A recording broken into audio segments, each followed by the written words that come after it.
And welcome to episode number 101 of The Pitcher or the Hitter, the podcast by the M-SABR Dynasty League for the M-SABR Dynasty League. I am Cam. I'm Sahil. And we are breaking off another 100 here, our second 100 episodes. And we're starting off with a good one. In a little bit, Erik will be joining the show to announce the winners of league awards. This is a segment we've already recorded, so we know who the award winners are. You all do not. Unbelievable that Albert Pujols was able to win MVP. Great season he had, huh? Yeah. Oh man, no, Albert Pujols, baby. What a great year he had. Good for him to go out the way he did. Good for him. But yeah, speaking of Albert Pujols, we have roster cuts to talk about as well. But before we do that, we have some trades. It has been 6 weeks since we've had an episode where we've talked about recent trades. Episode 100 kind of dominated the past 6 weeks or so for us with the recording of it, with the planning, and with the editing. I had computer issues, yada, yada, yada. But here we are. And let's talk first trade number 500 in league history. That was a trade between you as Mount Rushmore, the first trade ever made by Mount Rushmore. You sent Jose Suarez to EBO for a second and a third. We've just talked about the Suarez line as is this pitcher someone worth rostering? Is he someone who you'll just find on waivers soon? EBO is betting that Jose Suarez is above his own line. They gave up some assets for him. We'll see if they're correct. What do you think about the deal? Yeah, I mean, I trade somebody who is probably going to be on and off a roster for, a second and a third round pick. If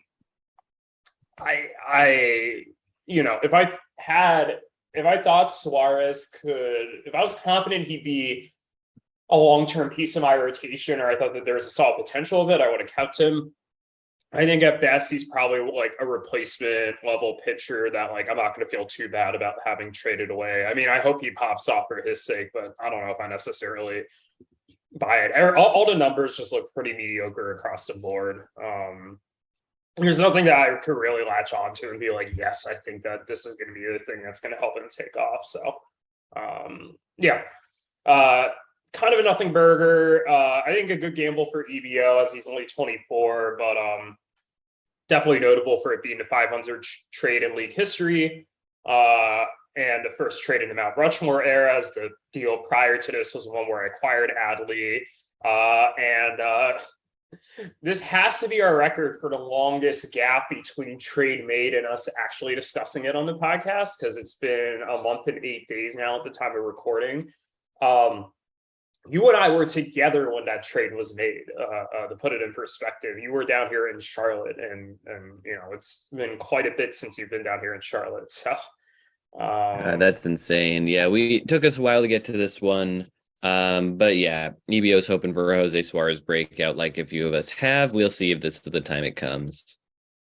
Yeah, the Charlotte Beer Garden will always hold a special place in league history, though, as the place where the 500 trade occurred. So congratulations to that locale.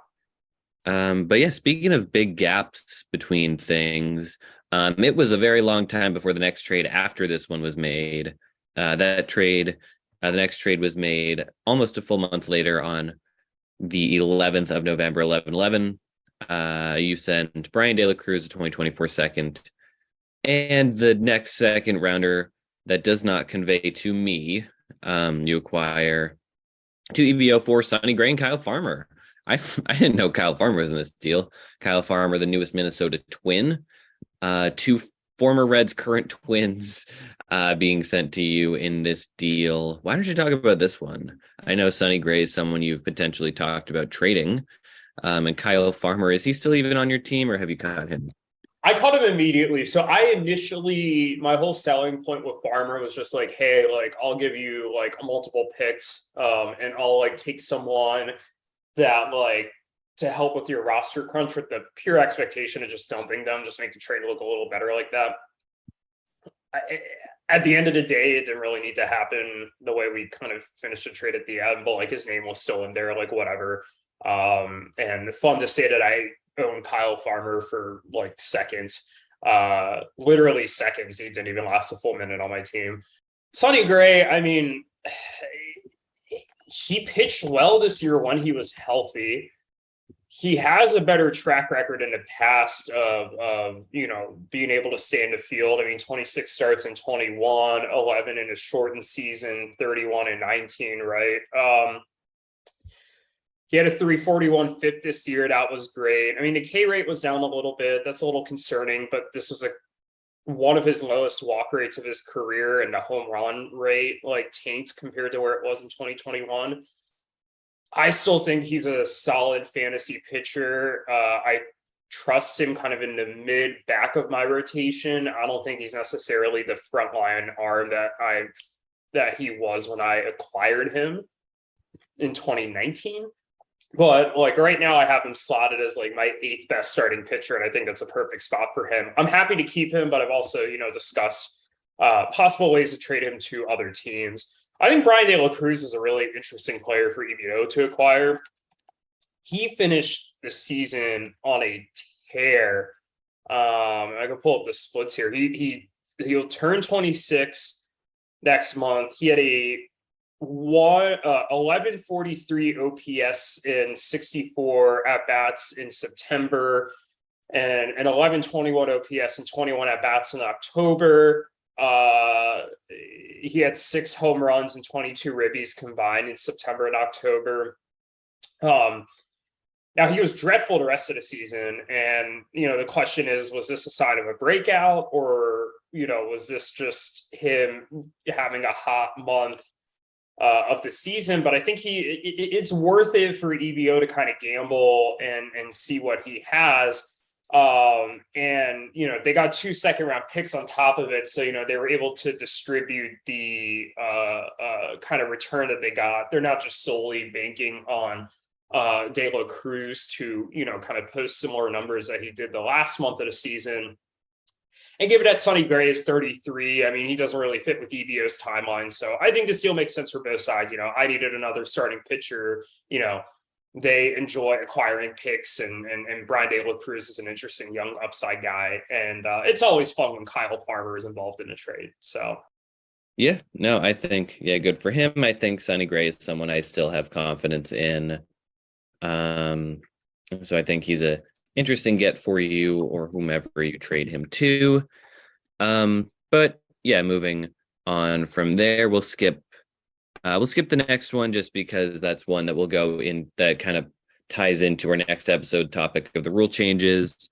But the next one's a big one. On the 15th, Jake made the trade. He sent Freddie Peralta, Juan Yepez, Hayden Wesneski to Anthony in exchange for Kevin Gausman and Mason Wynn. Interesting deal. Here, I think it's a good one for both sides. Peralta's the younger starter. Kevin Gausman's had 2 phenomenal years in a row, maybe 3. I don't remember how he was in the COVID year. But definitely at least 2 strong years in a row. Mason Wynn's an interesting prospect as well. I kind of like him.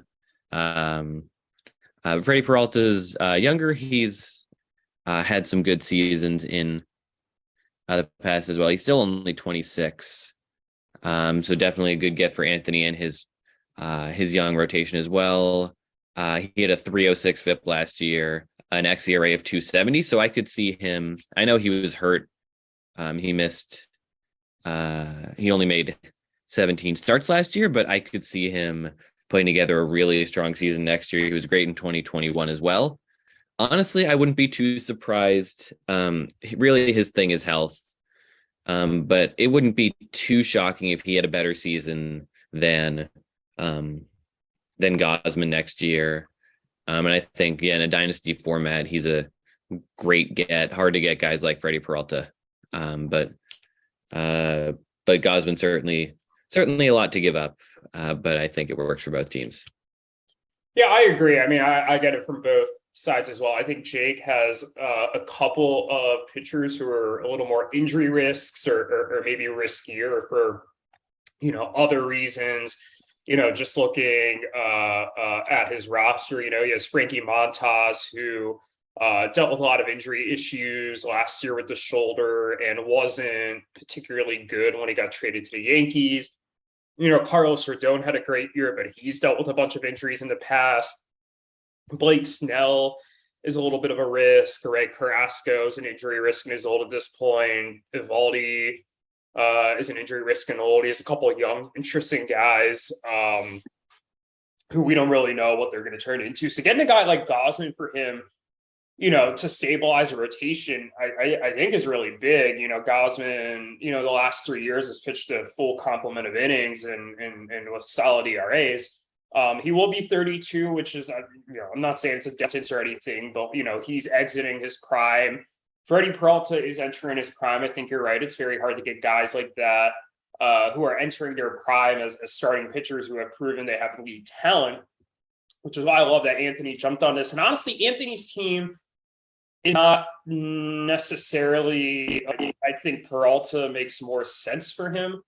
I wouldn't discount Yepes and Wisniewski and Wynn as well. I mean, Yepes had 12 home runs and 274 plate appearances. I don't know if he ever gets to 500 plate appearances with the Cardinals. They have a lot of these like first base outfield DH types. But if he somehow manages to do that, I mean, he would have hit about 25-ish home runs this year. And if he can get the OBP up a little bit to where it was, even to like, it was at 296 this year, if he could get it up to like even to 313, where Steamer's projecting him for next year, like that's a usable bat. And he's only 25 with first and outfield eligibility. He even played a little bit of third last year. And Hayden Wisniewski was solid down the stretch for the Cubs. Yeah, I hadn't known much about him, but I'm looking at him right now. His numbers are solid. He's only 24. He was a rookie last year. He walked almost nobody. I think he's the breakout candidate as well for the Cubs and for Anthony's team.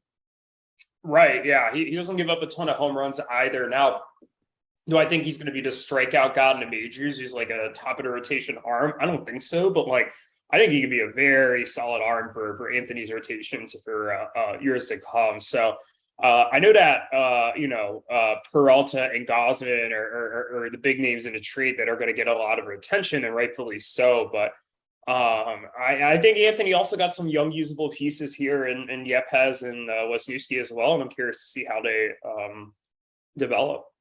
Yeah, I agree. The more I think about this deal, the more I like it for Anthony.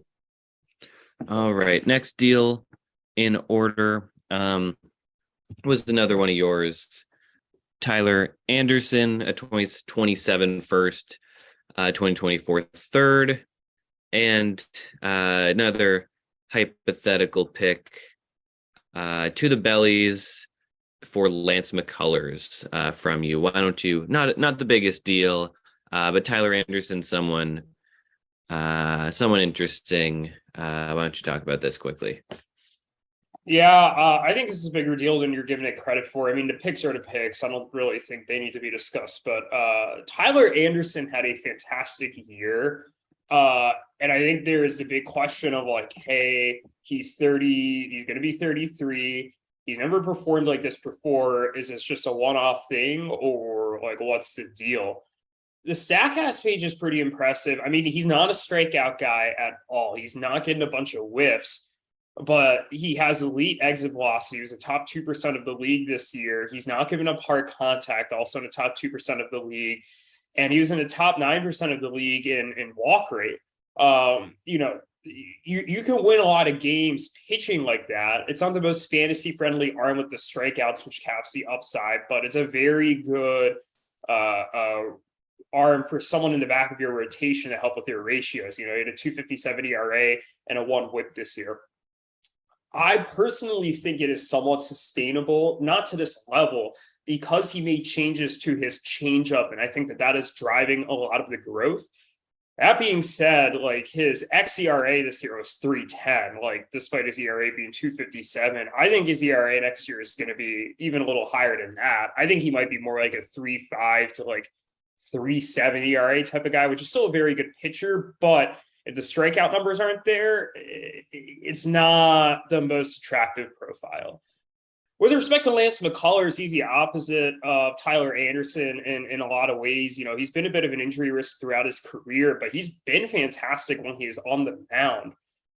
He does have some high walk rates, which he compensates with really low homer per nine rates and high strikeout rates. So it keeps the ERA low. And it keeps the FIPS pretty solid. I mean, if he stays healthy, I think he can, you know, be a very solid, you know, mid-rotation, even kind of bordering that upper end starter group. I think there's just some questions with the injuries. I mean, he came back at the end of this year and performed really well, which gave me some confidence. He's only going to be 29 next year. I mean, he debuted at the age of 21. He had a 3.22 ERA at the age of 21. That's nuts to me. But I feel like the back of my rotation was filled with a lot of like crusty veterans at the end of the year, and I needed them. I mean, you know, with the top of the rotation I had, you know, I didn't really need a lot at the end of the rotation to really get by there. But you know, I came into this offseason wanting to target some younger guys with a bit more upside who could really, you know, take the next step. And I think McCullers fits the bill. So I targeted him for that reason, and I'm incredibly happy to have him in the rotation. And I also don't think the cost was super prohibitive to go out and get him, even with the injury risk that he has. Yeah, I'd say so. And I do think he's definitely younger than I thought he was. So that's nice. Moving on, skipping the next one because that's one that ties into something from next episode. This is a very interesting deal. The Deep Sea Devers traded Taylor Ward and Jorge Lopez to the Bellies for Oswald Peraza and that hypothetical conditional pick that you had sent them, the next 2023 to 24 second you acquire that doesn't go to me. That's complicated, but I love this deal for the Bellies. I think this is one of the sneaky best trades they've ever made. Yeah, same here. We were talking about this off air, and interestingly, like this felt like a deal that should have happened the opposite way around, right? Like you would think the Bellies, as more of the rebuilding team, would, you know, be taking on the young prospect and not the, you know, 28-year-old hitter. But I love Taylor Ward. Look at the StatCast page. I would encourage you all to do that. It is blood red like everywhere. And I get that. I think a lot of people looked at the hot start that Taylor Ward had and then looked at the struggles afterwards, and they were just like, hey, like he just had a hot start. That's all he is. You know, he's not as good as he was before. And I don't think he's ever going to hit as good as he did in April. I mean, that was just a monster, you know, like Babe Ruth, Aaron Judge type thing. But like he got hurt. And then he came back and struggled a bit. And I believe the injury he had, and I need to double check this, might have been a shoulder injury. Yeah, he had a nerve injury to his shoulder and neck after crashing into a wall. Like no shit that's going to like affect your swing. But by the end of the season, you know, he was swinging. He had a strong end to the season again. And you know, he ended up this season with like a 137 WRC plus. 360 OBP, like 23 home runs, 5 steals. Like I think he could only be better next year. I don't see why he couldn't. And I mean, I like Oswald Peraza. I think Ruthvik thinks that Oswald Peraza is going to step in and be one of his big shortstops. I see that. I think that the Yankees think Anthony Volpe is going to be their shortstop. I think Peraza's got a decent bat, but not anything super special. And just, I don't know. I'm not as high on Peraza as some people are. And I don't really get like Ruthvik's whole thing. We keep saying he needs hitting. He picked up a guy off of free agency who is a very good hitter, whose value is only going to go up.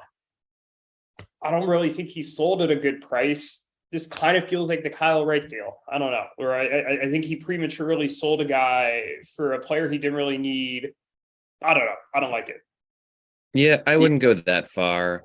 But I'll say, yeah, Taylor Ward is an interesting name. Jorge Lopez, I think we'll do well next year. And the Bellies have really revamped their bullpen, which was a huge weakness last year. They've revamped it massively this offseason.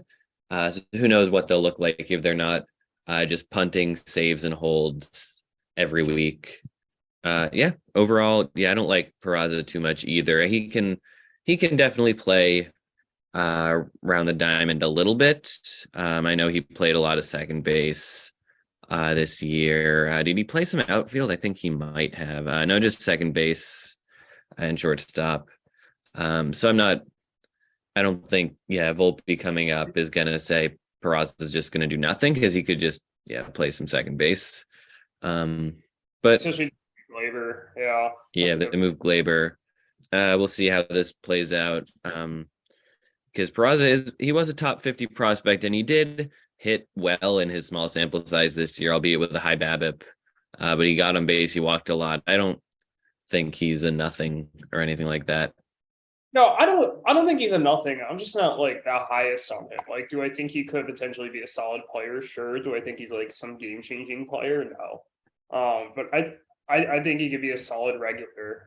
I think you're getting Oswald Peraza mixed up with Oswaldo Cabrera when you're thinking about the outfield. I did not realize they were two different players. Yeah, that's true. Oswaldo Cabrera, I'm not really interested in. Oswald Peraza is interesting. No, absolutely. Interestingly, one of the players that Ruthvik cut to make room was Oswaldo Cabrera. So yeah, that's part of the confusion. Them both being on the Yankees and them both being on the Devers. Yeah, well, one of them was, and then they got cut, so the other one took his place. But I guess that's true. Yeah, similar names. But yeah, no, definitely. I think definitely one of the more interesting ones to track next year. I think you're right. I think the Kyle Wright trade comparison is probably a bit strong, but like I think it could potentially be like that. I don't know. Yeah. One more trade to talk about briefly. And this is one that I don't remember happening at all. I must have completely missed it. You traded Michael Brantley and a conditional pick to Yuki for Kenta Maeda, a second and another conditional pick. The conditions are based on if they play due to injuries. You're trading for another starter. And Brantley's someone who's been on your team for a while. Yeah, Brantley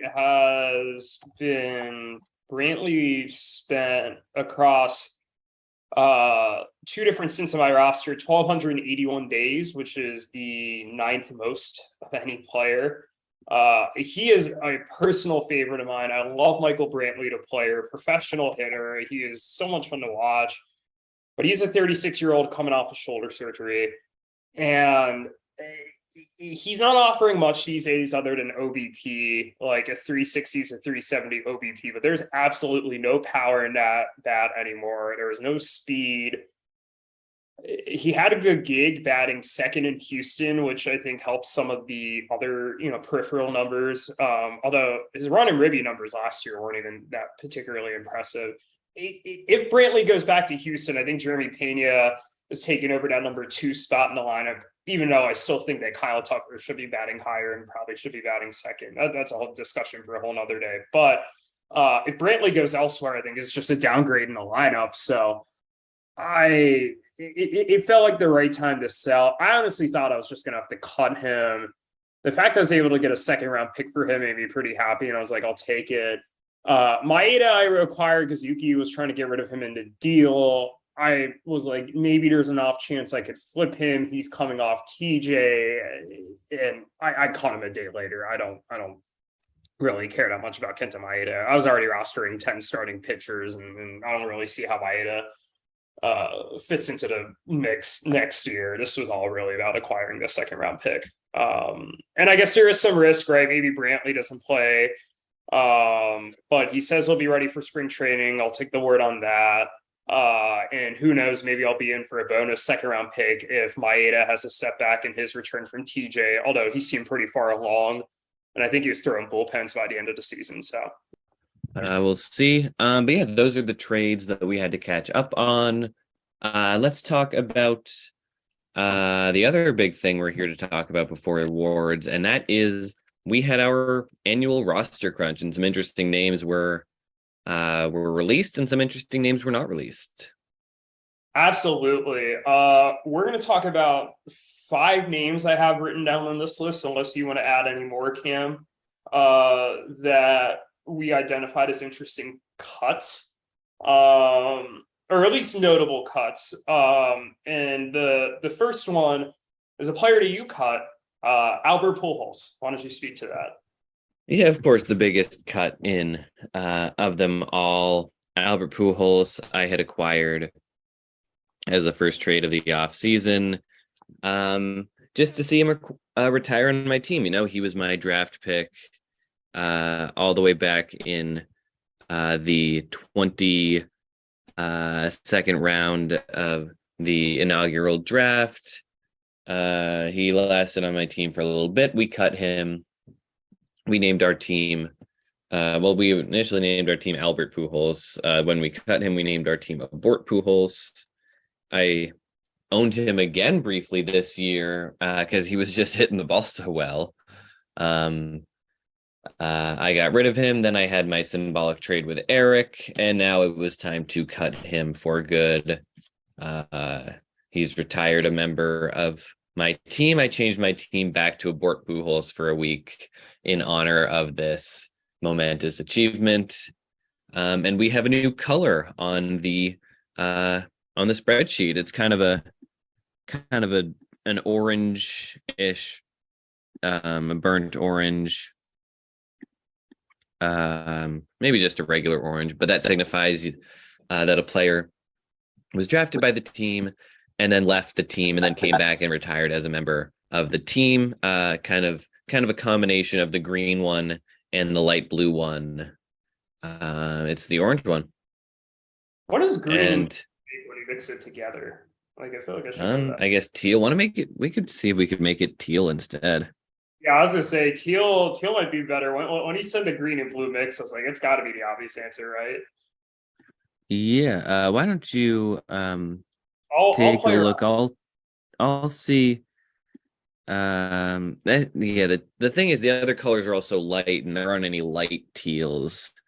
We can go with a little darker teal. Here, we'll play around with this. Looks like you played around. Right. Yeah, let's play around with this while we're working on this, or while we're talking.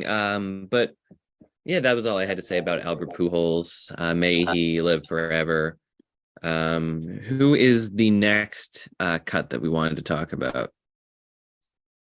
Yeah, before we do that on Pujols, I was just thinking, I remember the first ever player I drafted in the first ever fantasy baseball league I played in was Albert Pujols in 2011. It is so weird now to see him retiring 11 years later. Absolutely. But the next player we want to talk about was one that Connor cut, and that's Patrick Wisdom. Patrick Wisdom, I believe he said, was the highest player on the player rater cut. Is that correct? That is correct. Yeah, he was the highest player on the player rater who was cut, and him and one other person we'll talk about later are the only people who were top 20 in the player rater at any given position who were cut. He was the 18th best third base eligible player. So to see him cut, I think that's definitely a little bit interesting. He didn't have quite the season he had in 2021, but he was certainly fine, and I could see him definitely being on a roster by opening day. I think he could too. I think part of it depends on what the Cubs do, right? I think the Cubs, unlike last offseason, seem a little more willing to splurge, and I know they're looking at one of the top shortstops. You know, does that push Nico Horner out to second or to third? Like, would that eat into some playing time that Wisdom could potentially get? Wisdom did cut down that K rate from 2021. He had a 40.8% K rate. It was still a not good 34.3% K rate last year, which led to a 298 OBP, but he did have 25 home runs and 8 steals, a pretty solid 67 runs and 66 ribbies. And he will be eligible at the corners and I think outfield as well. So tri-positional eligible.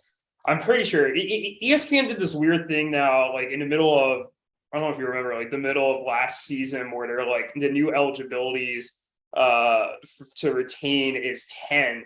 But they changed it like after the season had started. I don't know why they didn't change it before the season. So I think that he should have enough to qualify at all three of those positions. But anyways, yeah, I think he could be a decent bench bat for someone, but it really depends on the playing time situation. Mm-hmm. Yeah, I could see that. I definitely understand him as a cut, though, given some of these numbers being underwhelming. Yeah, he doesn't have the highest upside either. Like, I'd rather be rostering a higher upside guy. Like, I think Connor cut, or some of the guys Connor kept over him had a little bit higher upside. Mm-hmm. Yeah, who's the next guy we wanted to talk about, though? Well, speaking of Connor's team, let's talk about his other cut. And maybe less surprising than just a big name, it's Steven Strasburg. Yes, Steven Strasburg. I don't think he's a surprising cut just because of the injuries. He really carried the team in the 2019 playoffs, got paid, and then just kind of disappeared with the same injury problems we were seeing earlier. He has pitched 30 innings since this year. He pitched 4 2/3 with a 13.5 ERA. And yeah, who knows? According to RotoWire News, Strasburg's status for 2023 is a mystery. Not the most confident in him. I think I'd love to be proven wrong, but I think he's kind of done as a viable fantasy player. They kind of got all of the juice out of him in 2019 that they could. And yeah, it's tough to see, especially considering he was the main return for Shohei Ohtani in that famous deal, which was our number one deal in league history. Yeah. Him being the main return for that. And now he's a free agent, and we'll see who. I can't imagine anyone scrambling to add him. Yeah, no, I'd say if news comes out that, hey, he'll be healthy to start 2023 and the Nationals give him a shot in the rotation, he'll definitely be on watch lists of mine. I can't imagine that he's going to be rostered. It kind of a shame for him. I mean, I saw this coming. I thought that contract they gave him was terrible. It just made no sense to me. But it's a shame this is the way that it's played out. I'm glad Connor didn't just try and keep him and see if he could salvage anything from him. I think sometimes you just have to recognize it's just not going to work and move on. I'd be curious to see how Connor got Strasburg, because I'm sure it wasn't his best trade. He traded Nate Pearson to get Strasburg and 2 third-round picks in January. That could end up being a big nothing trade if Pearson doesn't really pan out, but at least Pearson has a little bit of hope. I don't know. I think his future might be in the bullpen, but that's for another conversation. Interestingly, so Strasburg was a third-round pick in the inaugural draft by the team formerly known as Team Cohen. And he was one of 2 third-round picks that were cut on cut down day. Previously, only one player in the first 2 rounds was cut, and that player was just cut at the cut down deadlines as well. That was Corey Kluber, who had been on Anthony's roster for the entire 5 years of the league before that. Or I guess Noah Syndergaard as well has now been on and off free agency a couple times, including now. But always notable to see high draft picks cut. Yeah, I agree. Corey Kluber was definitely a little better than I was expecting him to be this year, especially health-wise. He made 31 starts, pitched 164 innings. Strikeouts weren't there, but definitely some good numbers there. He's 36, so I'm not expecting him to, be a long-term guy, but he A little interesting and notable to see him cut. Yeah, I think he's a above average streamer. I suspect he's the type of guy that somebody's gonna like, kind of like Cueto last year, where Yuki kind of held on to him because he was like pitching really well, and just like, yeah, you don't really have high expectations for him moving forward, but like he's interesting. He's giving you the innings now, so like, why not? Like, I think he's one of those pickups rather than somebody who needs to be held on all off season. Because if somebody really wants to pick him up in the off season and burn a roster spot, and you lose out on him, you're not losing sleep. Ditto with Syndergaard. I think Syndergaard could do some of the same. Although I think my full thoughts on Syndergaard. I am curious to see what year or two back from TJ looks like, but I'm not the most optimistic. Charlie Blackmon too, I guess, while we're talking about the high draft picks being cut, I mean, he's also like 36 now. He's been trending downwards. I'm not really surprised here that Roosevelt cut him. I'm actually a little surprised how long it took him to cut him. The power's gone, the speed's gone.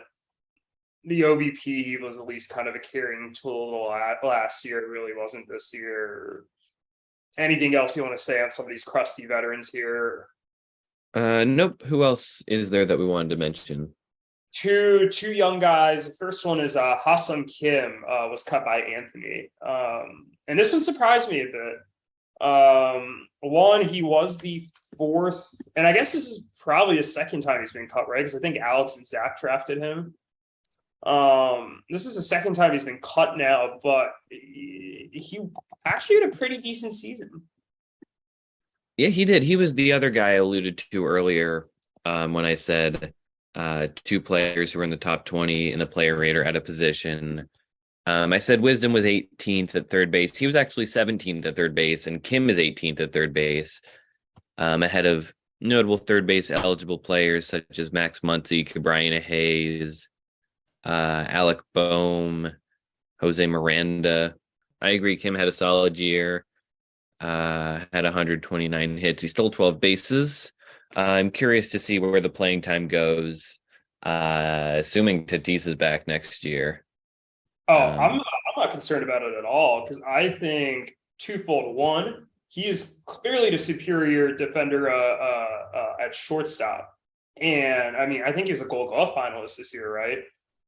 Number one. Number two, their outfield is not good beyond Soto, right? I don't think Grisham really deserves a spot or full-time role, or maybe you can if you like he's your worst hitter in the lineup. But Profar's a free agent, but it could also hypothetically move around the field. I wonder if they let Kim play short, and then Cronenworth can play either first or second, but Tatis moves to the outfield. I could see that. I know they were trying to do that in 2021. He did play outfield in 2021 with the shoulder injury. And I think he would prefer to play shortstop, but I don't think they're going to put necessarily a whole bunch of weight on that after all the shit he's put them through. I think they're going to obviously do what's best for the team, and I think what's best for the team is for him to play the outfield. Anyways, that's going to be interesting. The point is like, I think Kim can also play some second. He can move around. Like, I think there's other options where I think he'll get pretty regular playing time. I'm not necessarily worried about that. And he's only 27. They signed him to a big enough deal where I think he's going to get enough playing time. And I think he could build it off this season. Is he going to be like an elite hitter? No, but I think he could be pretty solid. I'm surprised Anthony caught him. And as a matter of fact, he's about to be a yellow champ. I've set myself on him. I'll just cut Paul Sewald for him. Interesting. Here we go. We just heard an ad live on air.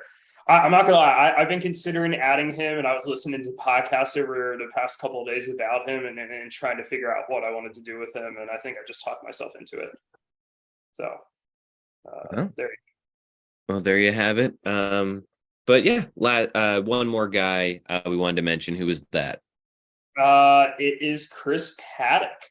What a fall he has had.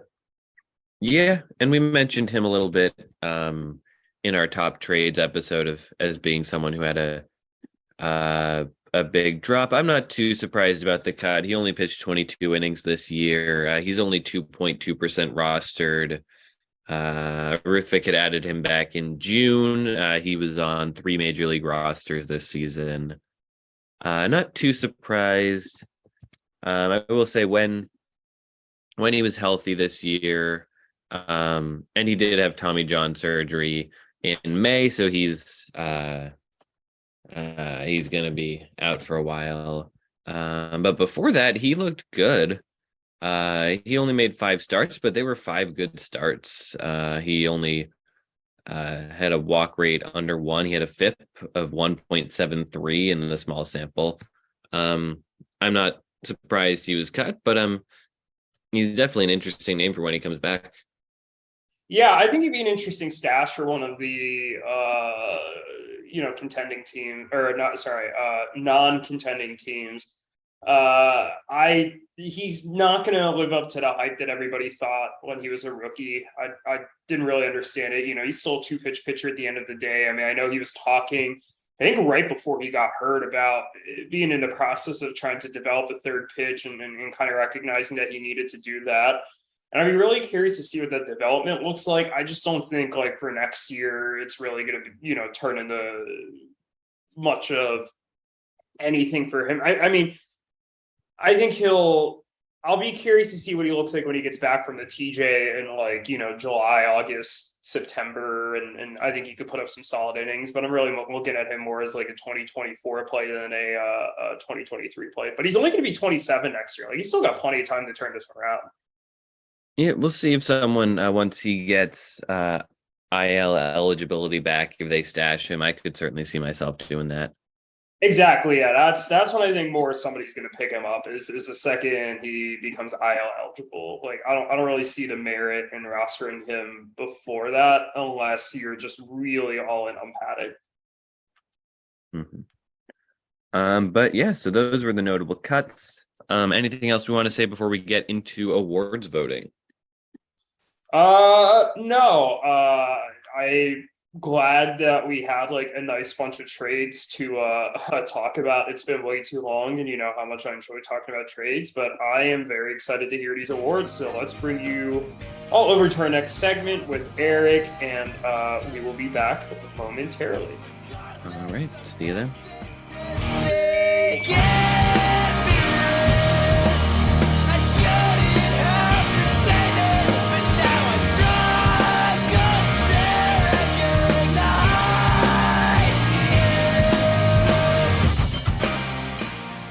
All right, we are back now, and we would like to welcome Erik back onto the show, League Commissioner. It is time to do some awards. How are you doing today? Great, how are you guys? Pretty good. Before we do awards, this is our first time talking to you since the season ended. How do you feel about your team? I know you lost to me in the semis, but how do you feel about the way your season went and your team going forward? Yeah, way to rub it in. I've been waiting 5 years for that. Yeah, I kind of just took a month or a few weeks off from the league after I lost because I was so pissed and just got caught up with Michigan football games and stuff like that. But been digging back into it now with the cut deadline last week, and yeah, I'm still pretty optimistic. Definitely think I can win each and every year, and excited to get next year started. Yeah, absolutely. You've definitely built a team that doesn't look like it's going anywhere anytime soon. Or I guess that sounds like it could go either way. It doesn't look like it's going to go anywhere off of the top spot, not in terms of doesn't look like it's going to, yeah. Not like the bellies who don't look like they're going anywhere. Hey, there is some hope, as we talked about earlier in this episode. That's true. They made a great trade. They did make a great trade. But yeah, let's get down to it. We, for the third year in a row, have voted on league awards, and for the third year in a row, we are going to announce them live here on the podcast. I can't believe it's our third award season of the podcast era. Crazy how time flies. So Erik, Yeah, whenever you're ready. Which award are we announcing first? All right, we'll do the first team first, starting with catcher, and the winner is JT Realmuto. Yeah, Not too surprised. no surprise there. Yeah, I mean, he had such a unique, fantasy season at catcher with all the stolen bases he was able to rack up. To pull up the exact number here, he had 21 on the season. What was it? I think it's like catchers with 2020 seasons. There's a very short list. It's Pudge Rodriguez is the only other one. He had a 35-25 season with the 1999 Rangers.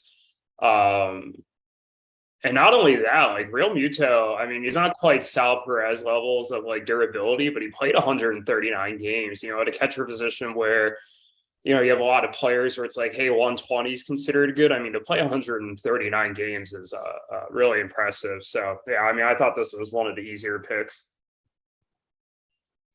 Yeah, I agree.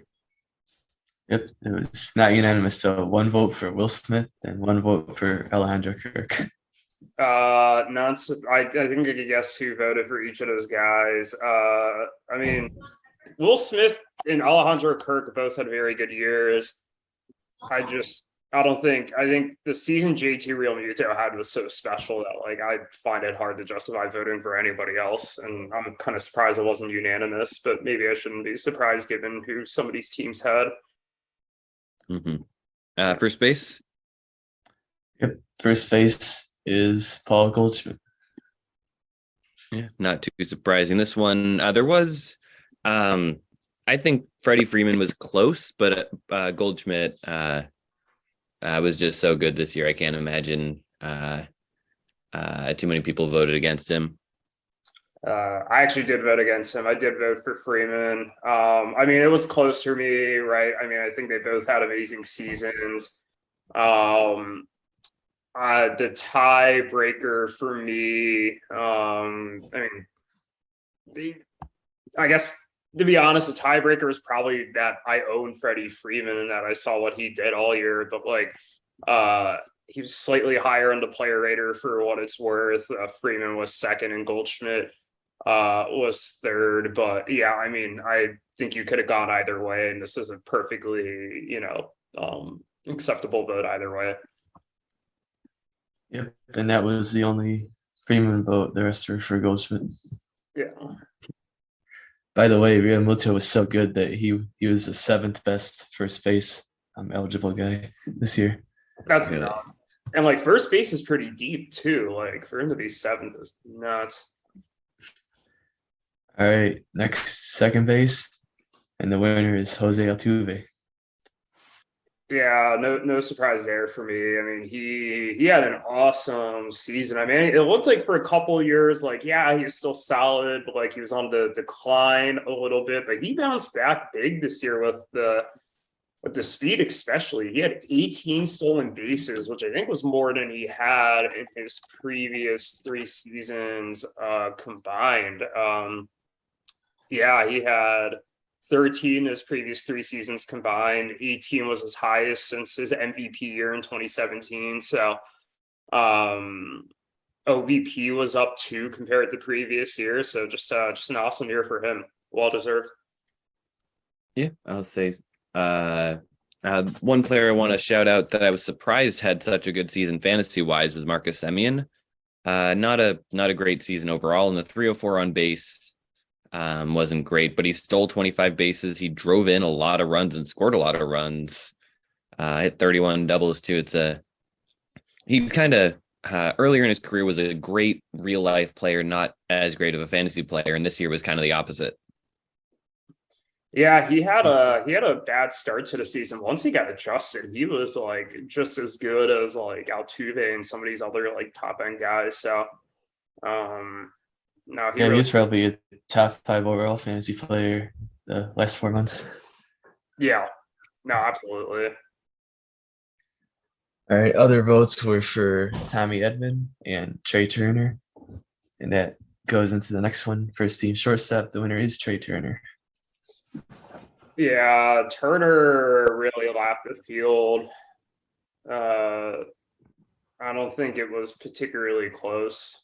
In my mind, like second place in the player rater is Lindor. The difference between Turner and Lindor in the player rater was like as big of a difference between like second and like ninth place. He led Lindor in every category but homers and then just barely RBIs. Great season, batting second in the Dodgers lineup. He had 100 season ribbies and runs. I'll be curious to see where he ends up in free agency. I think it's still going to be a pretty good lineup, but just another awesome season for him. He's really been consistently good over the past, 4 or 5 years. Yeah, I really, really wanted to vote for Lindor. I just couldn't do it. Turner had a great season, and the stolen bases especially. Scoring 101 runs at the top of that Dodgers lineup. Yep, and there was one vote for Lindor, rest for Jay Turner. Oh, interesting. A vote for Lindor that was not Cam. Not me. I'm curious, where do y'all think Turner ends up in free agency if you had to guess a team? I think the Dodgers hold on to him. Yeah, I'd agree, but maybe the Angels keep spending money. I think it's going to be the Dodgers or the Phillies. I think he wants to go to the East Coast. I don't know if the Phillies have him atop their list, but I think if he stays on the West Coast, it would be for the Dodgers. He said he wants to win, and I don't think the Angels are going to give him that opportunity to win. All right, next is third base, and winner was Jose Ramirez. Yeah, unsurprising there. I did give some thought to Manny Machado, especially because Jose Ramirez faded a little bit down the stretch. I mean, he had the injury, which didn't help, but still overall, like he had almost a 30-20 season, 126 ribbies, 90 runs. I mean, 44 doubles. He was an easy pick for me. Yeah, I don't remember. Was my vote for Ramirez or Machado? They're definitely both close and both had excellent seasons. It was Machado. Yeah, I think. Yeah, I don't really remember specifically. I think maybe the home runs may have been what decided it for me. He also scored more runs, and yeah, the on base percentage of 366 versus 353 may have done it a little bit. I don't know. Definitely close call though. I guess Ramirez was higher in the play rater though. Yeah, I don't think it's egregious one way or another. I mean, I thought they were both very good options. The fact Ramirez did this with the injury he did is even more impressive. There were 2 votes for Machado and 1 vote for Nolan Arenado. And I wonder who that was. I mean, he also had a good year. I mean, like, I don't think there was somebody who was just so leaps and bounds ahead of the others that it was a clear option. I mean, I think Arenado is also a fine choice. Yeah, no, I even think Austin Riley could have been a defensible choice. Third base was deep this year. Same. I think those are the 4. Anybody else, I don't think really would have been a great choice, but those 4, I think, are all defensible. All right, outfield. Outfield, we got Aaron Judge, only unanimous hitter. Mookie Betts with 7 votes. Jordan Alvarez and Kyle Tucker with 6, and Julio Rodriguez with 5. Did I hear Mookie Betts, or was he not one of them? Yes, he's the second. Yep. Oh, gotcha. Yeah, Judge Betts, Jordan, Julio, and Tucker is what I heard. Correct. Yeah, that was exactly my ballot, so I don't have any complaints with that. I thought, Judge is the clear and away number 1. Mookie had a really nice season, kind of a little bit of a bounce back year after the down year he had last year. He was a little banged up. Kyle Tucker had a 30-25 season. I mean, Jordan just hit the snot out of the ball all year. Dealt with some injuries, dealt with a few slumps, but overall was elite. And I mean, Julio was a rookie of the year for a reason. He's awesome. Yeah, I think I think I had Schwarber over Julio just because Schwarber led the second in the majors in homers. He also had 100 runs on top of that. He didn't hit a ton of doubles, so that's kind of the knock against him fantasy wise. And the OBP was kind of average, but I think the homers kind of gave him a vote on my end. Yep, others receiving votes were Schwarber, Mike Trout, Randy Rosarito, Cedric Mullins, and Juan Soto. I almost voted for Mike Trout. I just couldn't get over it. Was between him and Tucker for my last spot. I just couldn't get over the games played and the stolen base numbers. I think gave the edge to Kyle Tucker, but like Trout I think was very, I mean it's nuts how much he can do in so few games. But just another. Yes. Go ahead. Yeah, especially since no one knew how he would look coming back, and he was his old self, if not his best version of himself when he came back, especially power wise. Absolutely. Honestly, I'm looking at Schwarber now. I didn't even really consider Schwarber, but the numbers overall, like I forgot he had 10 stolen bases, which is by far a career high. I would not be thinking about speed when I think of Kyle Schwarber. And you're right, he did have the 100 runs and 94 ribbies. Like that's much higher than Julio's totals in both of those categories. I mean, Julio edges him at OBP by like 20 points and steals, but man, damn. Kyle Schwarber probably should have gotten a little more love than he did. I don't know how many people voted for Schwarber, but it was 2.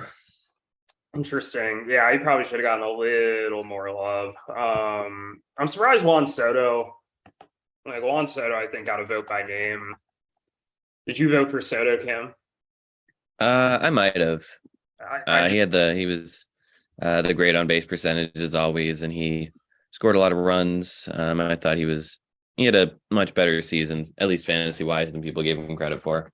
I mean, the 62 ribbies does it in for me. Like 27 home runs is great, right? But there's a lot of people like Tucker and Rodriguez who have basically the same number of home runs with like 20 more stolen bases and better RBI numbers. And like, yeah, the OBP is nice, but the runs numbers weren't so far elite either that like, you know, it was another category to just ridiculously carry. It was really the OBP that was his only really elite category. So like top 10 outfielder this year, yeah, he would have had my vote. I couldn't justify him in my top 5.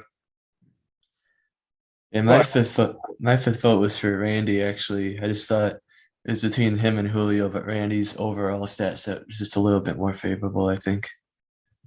Yeah, Randy had a great year too. He's with the steals and the 41 doubles too. He's a good choice. He fell under the radar a little bit. It's so interesting looking at his career and like the peaks and valleys, not of how he's performed, but of like his fantasy value. Because like I thought his value going into 2021, like fantasy wise, he's just ridiculously overhyped. And then like he had a very good year, but not like the like 2020 playoffs like performance. And then like he tanked in value this year, it felt like in drafts. And like I barely heard about him during the year. But yeah, he had another great year. He's kudos to Yuki for just picking him up and sticking with it. Mm-hmm. Absolutely. Ready for the starting pitchers? Yeah, no, I think we're ready. All right. The first and only unanimous vote was for Sandy Alcantara. We also have Justin Verlander, Shohei Ohtani, Dylan Cease, and then we have a tie for the 5th spot. We're gonna have to do a poll in the channel to break that, I think, between Zach Gallen and Alek Manoah. All right. Yeah. Wow, my ballot was a little different than that. I think all very worthy choices. Alcantara definitely. I'm not surprised he's unanimous. I'm surprised Verlander wasn't unanimous. How many ballots was he on? It was all but one. That's weird to me. Verlander was awesome. I don't see a justification for keeping him off. And then it was what, Manoah, Gallen, Ohtani, and Cease. I mean, I thought they all had great years.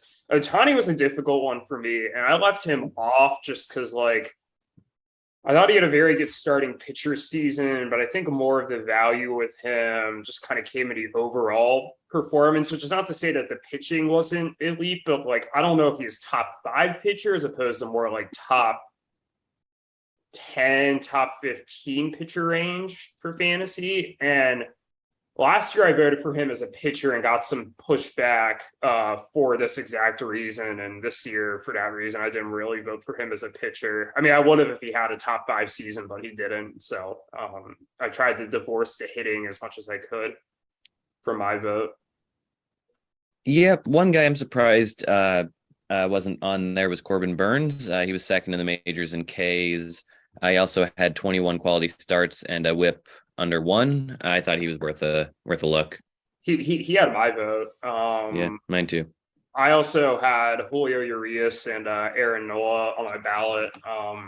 Urias was just ridiculously consistent this year. I think the lack of strikeout numbers probably knocks him down a bit, and like I get that. And but he was just kind of a stalwart this year. He had a 2.16 ERA. I think that might have led the majors. And then Aaron Nola, I thought, had one of the more underrated fantasy seasons that you'll see. The walk rate was minuscule, 1.27. He cut down the homer rate to 0.83. Pitched over 200 innings, had like 200, almost 240 strikeouts.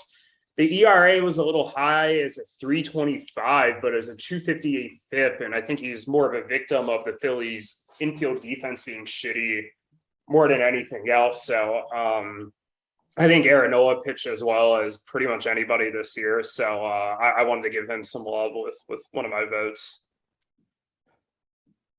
Mm-hmm. Yep. Others receiving votes were, as mentioned, Corbin Burns. We also had Framber Valdez, Julio Urias, Shane O'Mac, Yu Darvish, Carlos Rodon, and Aaron Nola. Yeah, I think Framber, I'm not surprised I'm surprised he didn't get more love just with the number of quality starts he was able to put up. I feel like the walk rate for him is always going to kind of limit his upside from like being like a top 5 starting pitcher, but boy, that was an insane fantasy year that he had with the quality starts. And I'm sure Cam, you agree. Oh, absolutely. I'd also love to give some love to my other guy, Yu Darvish, who only had 1 fewer quality start than Valdez. He had 25 of them. He did so with more strikeouts and a much better whip than Valdez had. So I thought he was worthy of a vote. Yeah, I think with such a big group of players, and you know, I think there are clear Cy Young Award winners this year, but like beyond that, like I didn't think there are obvious 2s or 3s, and I think you see that reflected in the actual Cy Young voting from this year. So yeah, no, absolutely, a lot of worthy guys, hard to go wrong. All right, next up, first team closers. 1 vote went to Liam Hendricks. 1 vote went to who is it? Alexis Diaz? Oh no, Edwin Diaz. Oh. Someone just put Diaz, and I don't know what I was thinking. 1 vote to Hendricks, 1 vote to Ryan Presley, and the rest of the votes to the obvious choices: Edwin Diaz and Emmanuel Clase. yeah, great seasons by both. I thought that was the clear choices.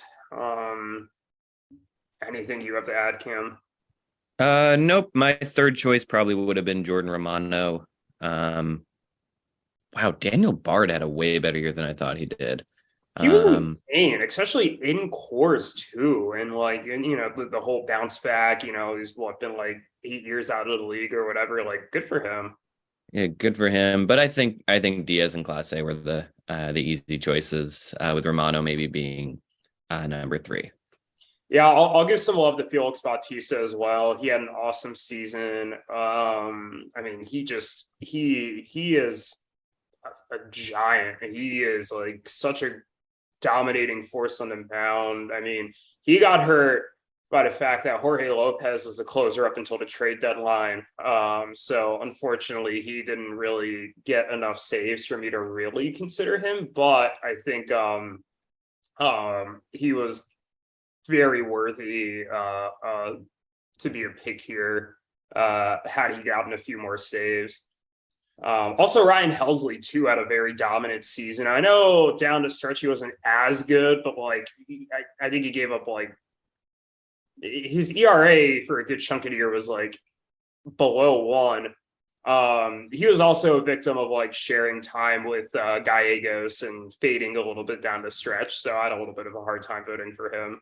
But yeah. All right, next up, first team setup men. We had 1 vote go to Zeno Perez, 1 vote go to Joan Duran, and then the rest of them go to Devin Williams and AJ Minter. Yeah, I wonder who voted for Zeno Perez, but was not me. But yeah, also good choices. I think those are the obvious ones. But shout out to Andres Munoz, had a fantastic year for the Mariners. Came over in that Austin Nola deal they had a few years back. He was hurt with TJ at the time. Erik, I know you picked him up early on in the league, and then I really wanted him badly. I traded you a 2nd-round pick for him, and then I eventually gave him up in that Wainwright deal last year, and I'm kicking myself for it. He looks really good. I wouldn't be surprised if he's like a top 5 relief pitcher or is winning like first team closer, first team setup man next year. Excited to have him. I'm surprised they gave him up.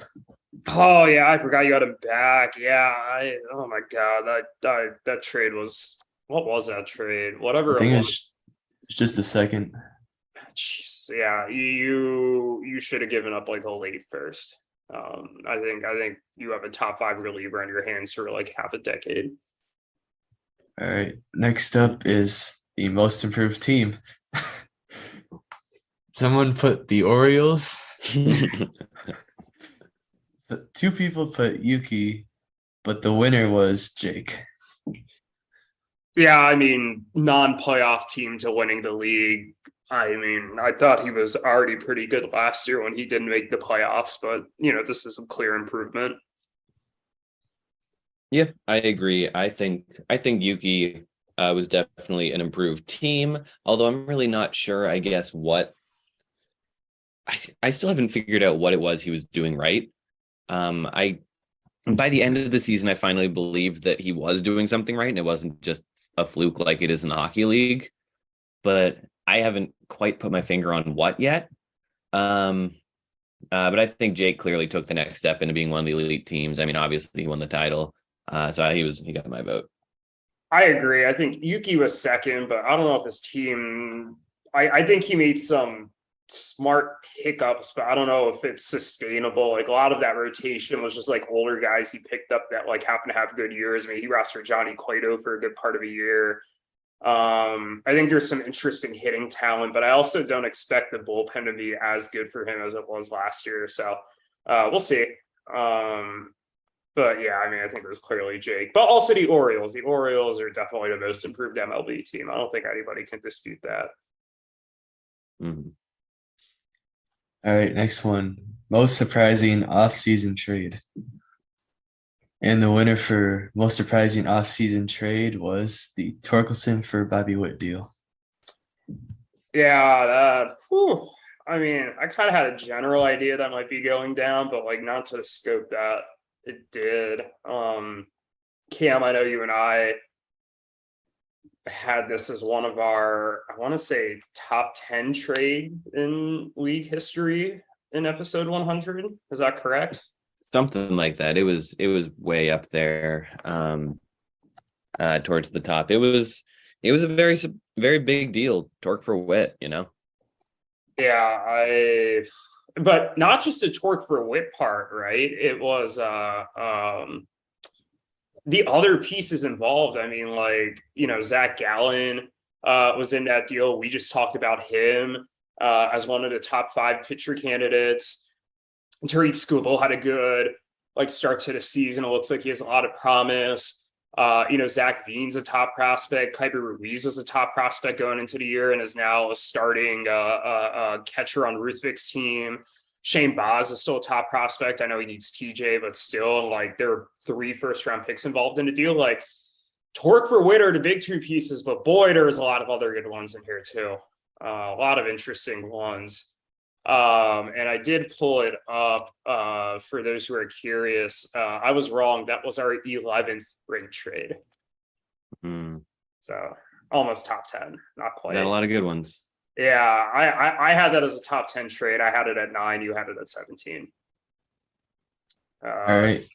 Not that the other trades, I want to give the other trades some love quickly. I mean, that Story and Goldschmidt for Mondesi Rodon deal was a really interesting one. I mean, I think, Cam, you and I kind of shat on EBO at the time for the trade. Mondesi is a huge injury risk, as was Rodon. We were right about Mondesi. We were wrong about Rodon. And Goldschmidt was the MVP of the NL this year. Like, it's crazy that the NL MVP was traded for an NL Cy Young candidate and somebody who's going to get like hundreds of millions on a contract this offseason. And like, that doesn't even register. Like, we're not like discussing it, but I just, of the sheer number of players traded in that first trade, I don't know how that isn't the first one. And that Costas or Torres deal, I think, is a pretty distant third. I don't really think there's much that needs to be said about that. But good on Ruthvik for getting Edwin Diaz in that deal. Yep, there was 1 vote for the Goldschmidt deal, but we'll next move on to most surprising in-season trade. This was a close one, actually. Oh. But winning 5-3 was the Mookie Betts deal. Wow. Okay. Who was did the 3 go for the Valdez deal or for the Trey Turner deal? The Trey Turner deal was the other one. Okay, I voted for the Trey Turner deal. I gotta say, I'm not sure I remember what my vote was. Damn it, Cam. Oh, wait, no. Oh, wait, scratch that. I read this wrong. It's a tie. Oh. 4-4. Okay. Yep. I think it's a worthy tie because I had a tough time debating Turner and Betts. I think the reason I went for Turner over Betts was just, they're Baseball America's top 2 prospects were dealt. And I think if you're looking at the definition of surprising, I mean, me trading away an Oriole prospect or multiple Oriole prospects like that, I think kind of certainly was surprising. Although I think the Mookie, I think we all kind of had a general idea that like Trey Turner was available and that he could be moved. Like, I don't think it was as publicly advertised that Mookie Betts was available and like ready to get dealt. So I'm not surprised that also got as many votes as it did. I ultimately voted for Turner, but like it was a coin flip for me. I have the Gorman for Valdez deal was also a shocker. I did not see that coming, especially after, Cam made the surprising deal in the 2020 season to go get Grayson and Gorman. I'm not going to speak for you, Cam. I'm pretty sure you saw them as kind of cornerstones of your next future team. And I didn't know if you were going to make that aggressive kind of win now move to go get Framer and Montgomery, but you did. And I thought that was a great trade for you. Yeah, absolutely. I particularly Grayson, I thought was a cornerstone of my future team, but Gorman as well, I thought was gonna kind of be a Mark Reynolds type guy at second or third base for me, and providing some power in my lineup. He had already debuted when I traded him. So yeah, definitely kind of not something I was expecting to make. I wasn't expecting to do that deal either, but I'm glad I did. Oh, absolutely. Yeah. Are we ready to move on to the most lopsided offseason trade? Yep. Okay, and the most lopsided offseason trade was unanimous. It was the Rodon and Walker deal for Baez and Clevenger. Not surprised. That seemed like an easy choice, yeah. Yeah, I don't think I had good things to say about that trade on the podcast last offseason. I'm pretty sure I slammed that for EBO. I think Cam knows this very well. My disdain for Javi Baez as a dynasty asset. So yeah, this was a bad one. The other ones weren't really like lopsided. I mean, like Will Smith like didn't have the best year, but neither did Marcus Stroman. Stroman was probably slightly better, but maybe the picks make up for that. And then that Mancini Votto deal, like Votto sucked. Mancini wasn't amazing, and Henry Davis had like a solid enough year. I mean, he was a little banged up, but like none of those pieces I felt like were like particularly relevant. So yeah, I don't know. Interestingly, none of those pieces are still on the roster that they were traded to. So, but yeah, I don't really have much to say about any of these other trades other than that. Yeah, it's kind of grasping at straws to get the other two nominees, but let's move into the lopsided in-season trade. It was not unanimous, but the winner is the Kyle Wright trade. Yeah, as you all can tell from the last episode, I like this trade a lot better, or I thought it was a lot more compelling than Cam did, and this doesn't surprise me. That Soderstrom deal did not age well for you, Cam, and I told you that from the beginning, so I'm going to say I told you so, but oof. Yeah, we'll see how Victor Acosta pans out, but it was yeah, I was definitely expecting more from Alex Wood down the stretch. I forget, was Victor Acosta traded to the Reds in that Drury deal? He was. Yeah, okay. So at the very least, you have a red farmhand, which I don't know if you like that or not, but I like it well enough. Well enough. That Clevenger Suarez deal is like, I don't know if I call it super aggressively lopsided. Like, I'd be curious to see how Suarez. I kind of agree. I was kind of grasping at straws for this one as well, but I just put it there because Suarez had an amazing second half and Clevenger sucked the second half. But dynasty wise, I think they're pretty evenly valued. Yeah, I'd be curious to see what Suarez's numbers look like kind of moving forward. I don't know if he's going to necessarily, like, he had a 31.2% K rate. That was the highest of his career. He had a 302 BABIP, which was more in line with the numbers he had pre, like, the COVID season OBP wise. His OBP had previously, or his BABIP had previously tanked. And I wonder if that was the reason why. And if he could keep up those BABIPs, I think he could be fine, but I'm not sure that happens. He had 49 home runs in 2019. That's insane. I did not realize that. How good of a 2019 he had. Jesus Christ. All right, let's move on to the best pickups portion of this. First is best off-season hitter pickup.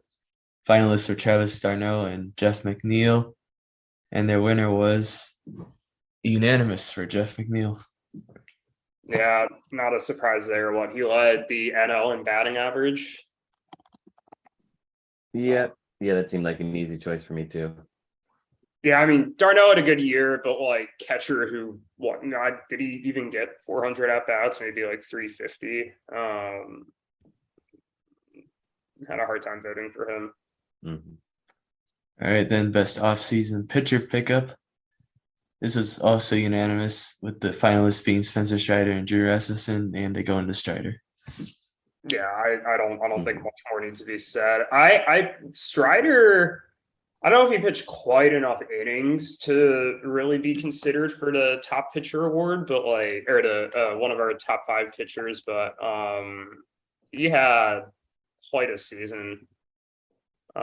He had 202 strikeouts in 100, and he only started 20 games and reached that number. 131 and 2/3 innings. I mean, that's insane.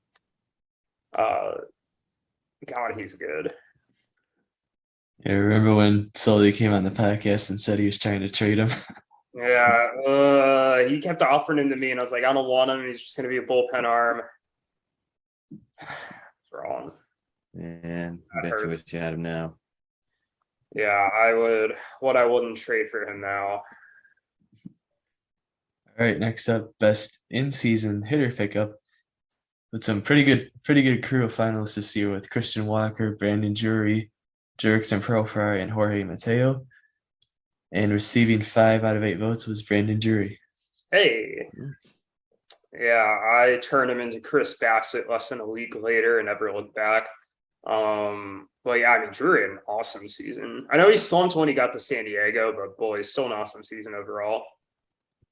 I don't even think he really slumped. He slumped the first like 2 or 3 weeks, but he was really getting BABIP'd all over the place, and then he was strong down the stretch. Yeah, I think so too. I think that's a more fair analysis. Where do you think he ends up? I don't know. He's gonna end up somewhere though. I think so. That's a good observation. Thanks, Booker. That's what I'm here for. All right, next up, best in-season starting pitcher pickup. I didn't do an off-season relief pitcher pickup because there was no one good. Yeah. So finalists for in-season starter were Tyler Anderson, Johnny Cueto, Andrew Heaney, and almost unanimous, 7 votes to 1 for Tyler Anderson. Yeah, I think this is the right vote. I was annoyed of having to give up 2 second-round picks for him at the time when I probably could have had him for cheaper. Thanks, Cam. But boy, he really paid off down the stretch. I hated that he went to the Angels, though. If he would have stayed with the Dodgers, I could have seen him repeating this. I don't see this being repeatable. Yeah, I think he's a good choice. I will say Johnny Cueto really had a great year and he deserves recognition. Yep, he received the other vote. Heaney probably would have won this if he just would have stayed healthy. Like Heaney, from a rate staff perspective, was like really good. I wish he stayed healthy. All right, next up, best in-season reliever pickup. Pretty good crop for this as well with Clay Holmes, Ryan Helsley, and Jorge Lopez. And the winner is Ryan Helsley. Yeah, I thought about Clay Holmes, but boy, he was bad like down the stretch. I thought Helsley's a pretty easy pickup or pretty easy vote. Yeah, I think I like the Clay Holmes pickup a lot for me. Becoming the Yankees closer, and the fact that he's projected or he's expected to be the Yankees closer next year is a huge deal as well. He was great, especially at the start of the year. I know he wasn't the best down the stretch, but I think he could definitely get back to his early season ways. Yeah, there were 2 votes for him. Yeah, I think that's fair. I again shout out the Felix Bautista. I think if he would have saved more games, as opposed to not becoming the closer until the trade deadline, I think he could have easily won this. All right, next up, we got 3 big ones. Oh. First up among them is Rookie of the Year. And it was almost unanimous. 1 vote for Spencer Strider, but Julio Rodriguez getting the rest of them. Yeah, Julio, I think, was the easy choice. He was just so good all year. If Strider would have started 25 games instead of 20, I think you could have voted for him.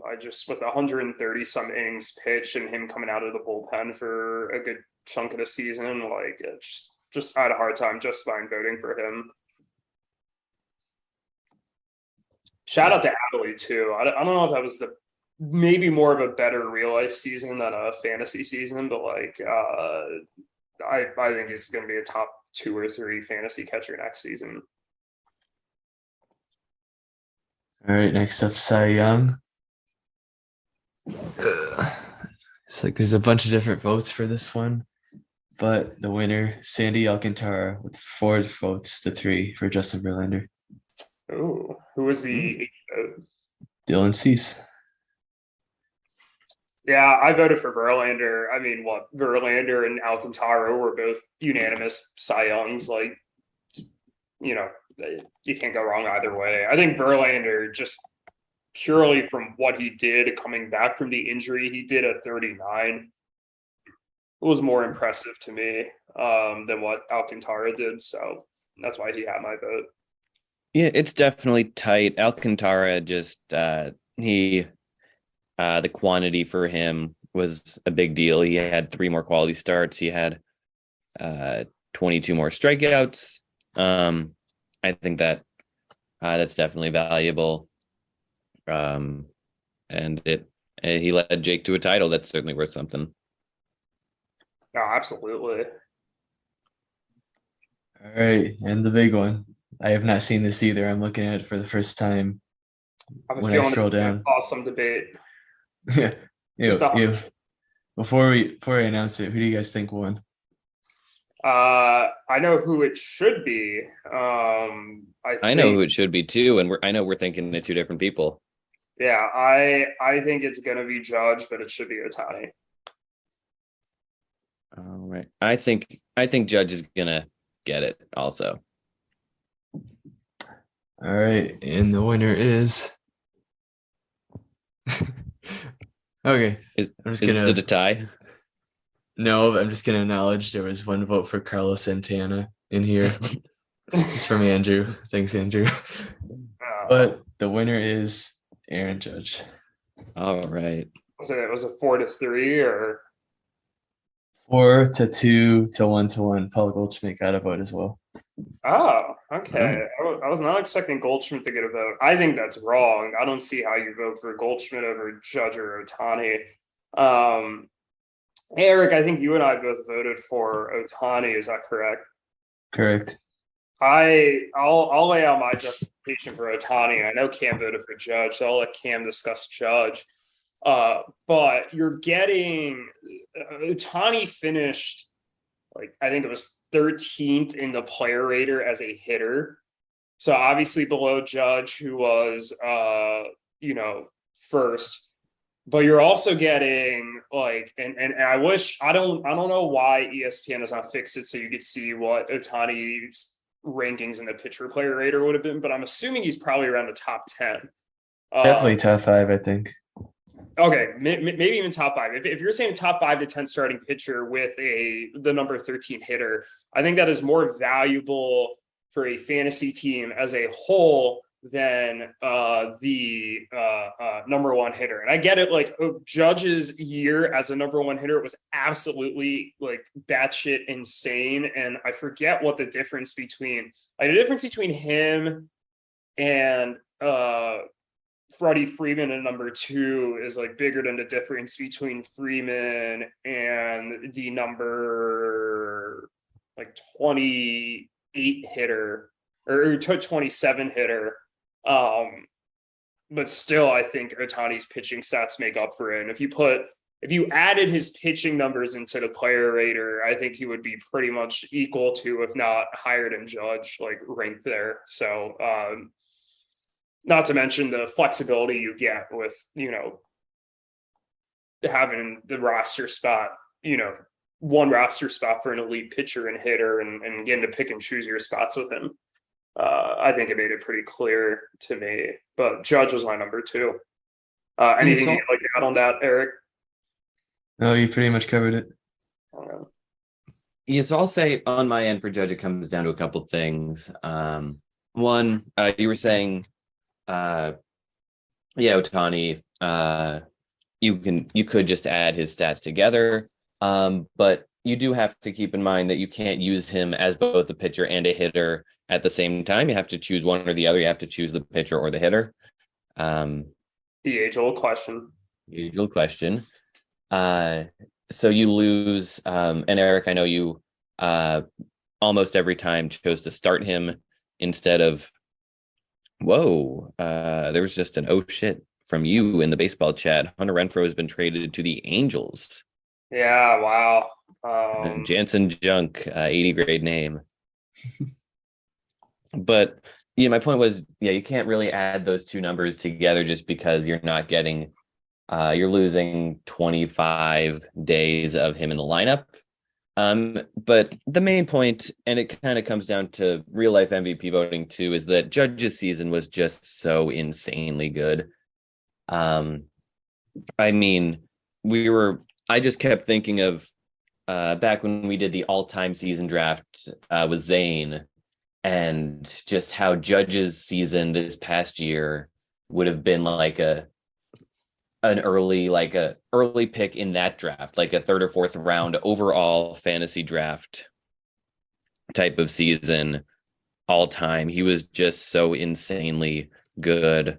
Let's look at the numbers: 62 homers, 133 runs, 131 ribbies, 425 on base. He even stole 16 bases. This is just absolutely remarkable. I think it's the best hitting season clearly in league history, in the history of our league, and I'm glad it was rewarded with MVP. I think your argument with, like, yes, he gets 25, less days in the lineup as a hitter when he's pitching is a good one. I also think that the pitching makes up for a good chunk of it. And then I also think the fact that Erik is able to roster an additional player because Ohtani can be is an elite hitter and an elite pitcher in one, I think is also a good selling point there. So I think it's close. I don't think you could go wrong either way. Yeah, I agree, and I'll admit that my argument was largely nitpicking with that 25 games aspect of it too. No, I mean it's a fair argument, right? Because 25 games is like 12.5% of the season, roughly, something like that. Like, that's not an insignificant chunk of season. If he's starting every 6 days, then that's exactly what it is. Right. So that's like 3 weeks worth of games, right? Or 3.5 with 25. And now granted, I mean, that's not to say that the other however many games he hit weren't elite, but still, that is that's actually one of the more compelling arguments, I feel like, for not having him. So he played 157 games. So it's essentially like he played in 132 game season hitting. I'd be curious to see what the splits are between him as a DH and him on the mound. Like, if you really wanted to get into the research. I was trying to find that. Like, I'm having trouble finding it. But I did find it. It's on Fangraphs. So in his 28 games as a pitcher, he had 2 homers, 13 ribbies, an 18 to 13 strikeout to walk ratio. He only had 5 extra base hits and 93 plate appearances, and his batting average was 23 points lower than it was when he was a DH. Let's see if I can find the OBP, because that's more relevant for us. But I do agree. It is definitely fair to point out that he is a worse hitter on days that he pitches, so you're missing out on worse games from him. Right. Not that they're bad. 2 home runs and 13 ribbies from him is not the end of the world. I'm not saying you love it, but it's not the end of the world, especially when you're getting that elite pitching production that day. Mm-hmm. Very fair. Yeah. So, I think this was some great votes here. I mean, I certainly think it's interesting how we pulled over kind of a certain group of players for some of these positions, but like, as expected, as the previous years, outfield was a little wide open with a lot of different votes. Starting pitching was wide open with a lot of different votes. I'm sure MVP was unanimously Ohtani last year. So interesting to see that it was not unanimous this year. I was really interested to see what the Judge Ohtani breakdown was going to be. So overall, another great year of voting. Can't wait to see what the voting looks like next year. Hopefully the MVP is sitting on my team and not on one of yours. Yeah, let's hope it's not one of yours. Just one more thing before we go. The only people to repeat as first team at their position from last year appear to be Jose Ramirez and Aaron Judge. And Trey Turner was a first team middle infielder, but this year he got the first team starting shortstop.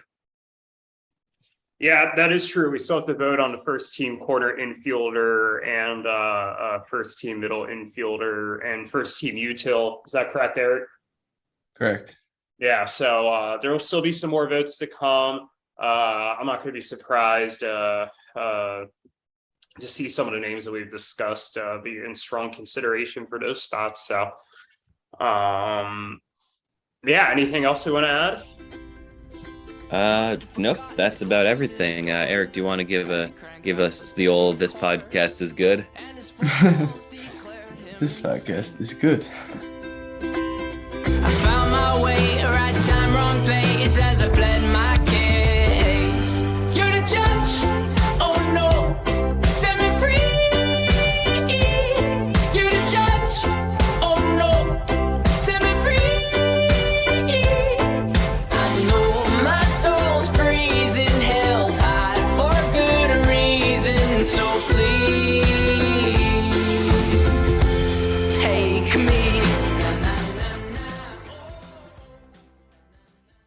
Gotta remember how I do my my hosting voice. God, I didn't realize you had a different voice.